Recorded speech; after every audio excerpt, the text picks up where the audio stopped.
Dictation 100 शब्द प्रति minute start होगा 5 सेकंड बाद।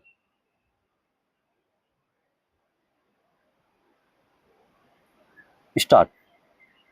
लोकतंत्र में चुनाव की शुचिता बनाए रखने के लिए मतदाता सूची में समय समय पर संशोधन जरूरी है। इसी मकसद से देश के विभिन्न राज्यों में विशेष गहन पुनरीक्षण की प्रक्रिया शुरू की गई है, मगर इसमें कई तरह की बाधाएं भी उत्पन्न हो रही हैं। कभी बड़ी संख्या में नागरिकों को मसविदा सूची से बाहर करने को लेकर सवाल उठ रहे हैं, तो कभी सियासी दलों की ओर से इस प्रक्रिया में नियमों के विपरीत दखल देने के आरोप लग रहे हैं।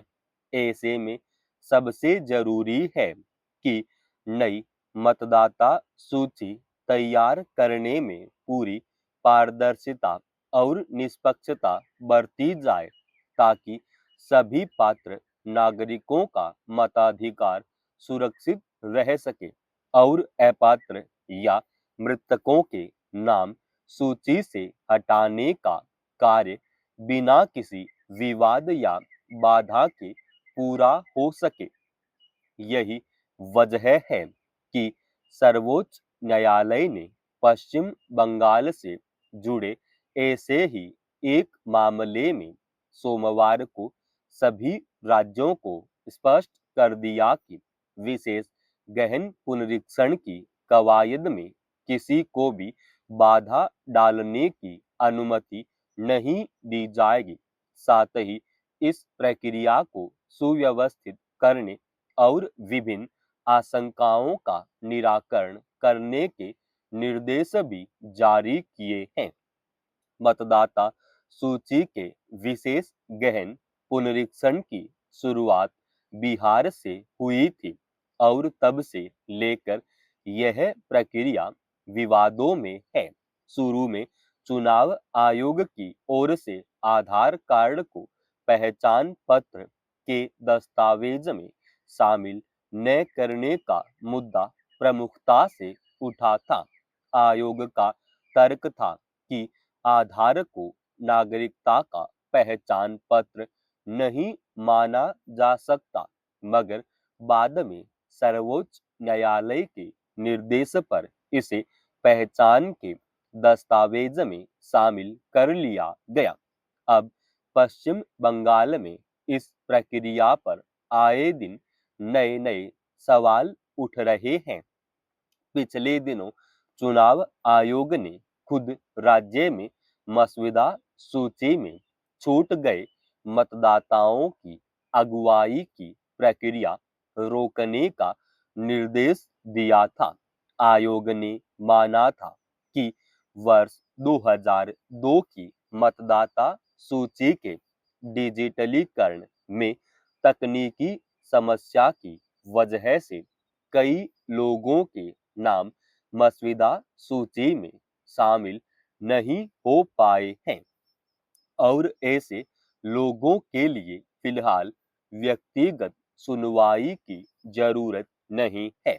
मगर यह बात भी उतनी ही अहम है कि आयोग की इस कवायद में किसी राज्य सरकार का सीधे तौर पर दबाव या दखल देना उचित नहीं हो सकता। इस बात पर भी गौर करना जरूरी है कि मतदाता सूची के विशेष गहन पुनरीक्षण की प्रक्रिया को सफल तरीके से पूरा करने की जिम्मेदारी सिर्फ चुनाव आयोग की नहीं है, बल्कि राज्य सरकारों की भी इसमें अहम भूमिका है। इसके लिए पर्याप्त और सक्षम कर्मी उपलब्ध कराने का जिम्मा राज्य सरकार का होता है। ऐसे में अपेक्षा की जाती है कि इसमें सियासत को दूर रखकर राज्य सरकार और चुनाव आयोग सहयोग एवं समन्वय के साथ काम करेंगे। चुनाव आयोग पश्चिम बंगाल में कुछ और कर्मियों को पुनरीक्षण प्रक्रिया में तैनात करने की मांग करता रहा है, जिस पर राज्य सरकार अब जाकर राजी हुई है। अगर सरकार इस पर पहले ही हामी भर देती तो इस कार्य में लगे अन्य कर्मियों को भी काम का दबाव नहीं झेलना पड़ता, जिसको लेकर राज्य में सत्तारूढ़ दल की ओर से ही सवाल उठाए जाते रहे हैं। चुनाव आयोग की भी यह प्राथमिक जिम्मेदारी होनी चाहिए कि कोई भी पात्र व्यक्ति मतदान के अधिकार से वंचित न हो। साथ ही यह भी सुनिश्चित किया जाना चाहिए कि पुनरीक्षण की प्रक्रिया में पारदर्शिता एवं निष्पक्षता बनी रहे। ऐसा लगता है कि देश की राजधानी दिल्ली में अपराधियों को किसी का खौफ नहीं है। सुरक्षा के तमाम इंतजाम होने के दावों के बावजूद अगर आपराधिक घटनाएं दिनों दिन बढ़ रही हैं, तो यह स्वाभाविक रूप से चिंता का विषय है। यहाँ के नागरिकों के मन में अब भय और असुरक्षा की भावना पैदा होने लगी है। शहर में सोमवार को अलग अलग वारदात में एक स्कूली छात्र और कारोबारी समेत 6 लोगों की हत्या कर दी गई। आए दिन इस तरह की घटनाओं ने यहाँ की सुरक्षा व्यवस्था पर गंभीर सवाल खड़े कर दिए हैं। इससे पहले गत जनवरी के शुरुआती 2 सप्ताह में दिल्ली में 800 से अधिक लोगों के लापता होने की खबरें आई थी।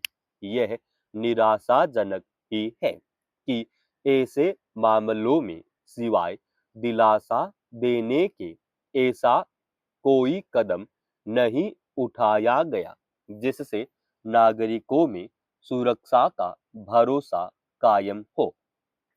सवाल है कि आखिर राजधानी के पुलिस तंत्र में व्याप्त व्यवस्थागत खामियों को दूर करने के लिए ठोस कदम क्यों नहीं उठाए जा रहे हैं।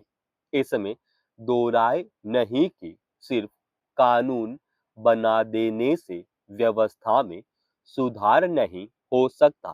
कानून को प्रभावी तरीके से अमल में लाना जरूरी होता है और अति सुरक्षित कही जाने वाली देश की राजधानी दिल्ली में इसकी तस्वीर धुंधली ही नजर आती है। यही वजह है कि यहाँ अपराधियों को जैसे कानून का कोई खौफ नहीं है। अब कौन लापता हो जाए या कब किसकी हत्या कर दी जाए, कुछ कहा नहीं जा सकता। दिल्ली के मंगोलपुरी इलाके में तो सोमवार को स्कूल के बाहर ही एक छात्र की चाकू से हमला कर हत्या कर दी गई और हमलावर आसानी से मौके से फरार हो गए।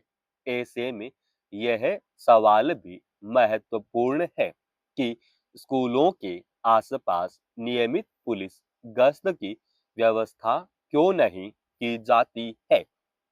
पुलिस तंत्र किसी आपराधिक वारदात के बाद ही सक्रिय क्यों होता है?